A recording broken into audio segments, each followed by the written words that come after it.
안녕하세요. 콩파튜브 구독자 여러분. 더 맑은 내과 원장 박민선입니다. 이제 투석 치료는 그렇게 드문 질병이 아닙니다. 그런데 이 중에 일부는 투석 중이나 투석 후에 갑자기 혈압이 올라가면서 점점 머리도 아프고 몸도 힘들다 라고 호소하시는 분들이 계십니다. 왜 그럴까요? 오늘은 거기에 대해서 공부해 보고자 합니다.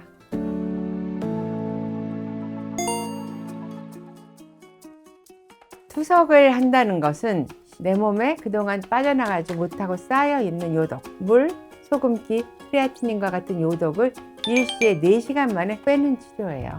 그러면 내 몸에 쌓여있던 물과 소금기가 한 3kg가량 갑자기 빠져나간다면 내 몸에서는 어떤 반응이 날까요? 혈압이 떨어지겠죠. 맞습니다. 그런데 소금기, 물기, 혈압을 조종하는 그 조정기관에서는 어떻게 반응하냐면 갑자기 많이 빠져나갔네. 이걸 그대로 놔두면 이 사람이 쓰러지겠구나. 따라서 그러지 않게 하려면 혈압을 올리는 반대 방향으로 움직여야 되겠다. 혈압이 떨어지는 게 아니라 오히려 혈관을 꽉 잡아서 더 이상 혈압이 떨어지지 않게 하는 고혈압 증상이 나올 수 있는 거죠. 투석 중에 혈압이 올라간다 그래서 위험한 신호는 아니에요.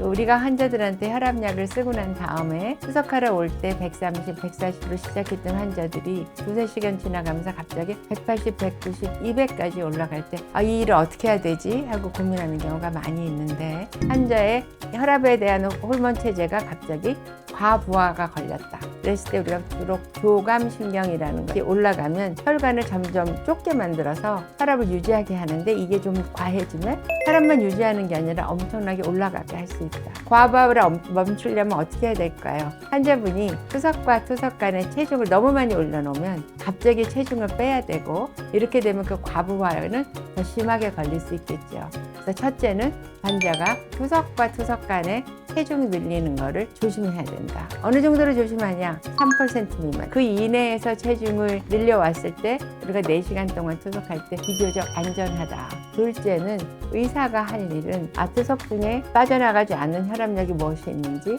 이분이 몇 시에 투석약을 어떻게 드시는 게 좋을 것인지에 대한 고민이 필요하고요. 일부 혈압약은 투석을 통해서 빠져나갑니다. 앞서서 말씀드린 것처럼 그런 과부하가 걸리는 위험이 있는 사람일 경우에는 혈압약이 작용할 수 있는 농도가 갑자기 떨어져 버리면 이렇게 혈압이 급격히 올라갈 수 있는 위험이 있는 거죠. 세 번째는 인농도가 너무 높아지면 몸에 안 좋습니다라는 말을 많이 들으셨을 거예요.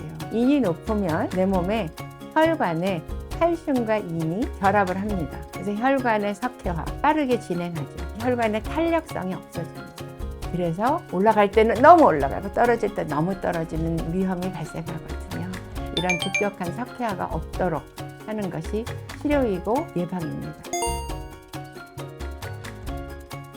첫째, 수분 섭취와 염분 섭취를 줄이는 거죠. 둘째는 식사하실 때 반드시 인약을 드셔야 됩니다. 세 번째는 혈관도 근육이에요. 그래서 움직임이 적으면 적을수록 혈관의 탄력성이 적어져요. 혈관에 탄력이 없으면 올라갈 때 너무 올라가고 떨어질 때 너무 떨어지거든요. 근력을 유지하려면 뭐냐? 단백질 섭취하고 될 수 있으면 운동을 하셔야 돼요. 연세가 많으셔서 움직이기 어려우신 분들이라도 역시 침대에 앉아서 누워서 혹은 의자에 앉아서라도 근력 운동을 좀 하시도록 해야 됩니다. 이런 생활수칙을 잘 지키시면 근력도 유지되고 혈액순환도 유지되고 투석 중에 혈압이 오르락 내리락 하는 문제도 어느 정도는 막을 수 있습니다. 혈압약, 우리가 쓰고 있는 혈압약은 대부분 24시간 약효가 유지되도록 보완이 되어 있어요. 그래서 나 지금 갑자기 봤더니 혈압이 180이야. 나 혈압약 지금 먹어도 될까? 라고 생각했을 때 내가 지금 먹은 혈압약이 10분 안에 효과가 나는 것이 아니라 대부분 5-6시간 후에 나옵니다. 그리고 이 혈압약의 기호는 24시간까지도 가거든요. 그러면 나는 지금 180이어서 먹었는데 30분 후에 재보니까 안 떨어졌네? 그럼 또 먹으면 어떻게 될까요? 그러면 앞으로 5-6시간 후에 오는 아주 심한 저혈압을 우리가 예측할 수 있겠죠. 의사가 보고 혈압이 낮잖아. 그러니까 혈압약을 끊으세요. 이렇게 의논하기 어려워져요. 그래서 의사가 환자분의 혈압의 패턴을 알고 그 다음에 거기에 맞는 처방을 하게 하려면 집에서 혈압을 재는 거 좋고요. 그랬을 때 하루나 이틀씩 혈압의 패턴을 보고 의사가 다시 혈압약의 복용법 혹은 용량을 정해주는 게 가장 이상적입니다.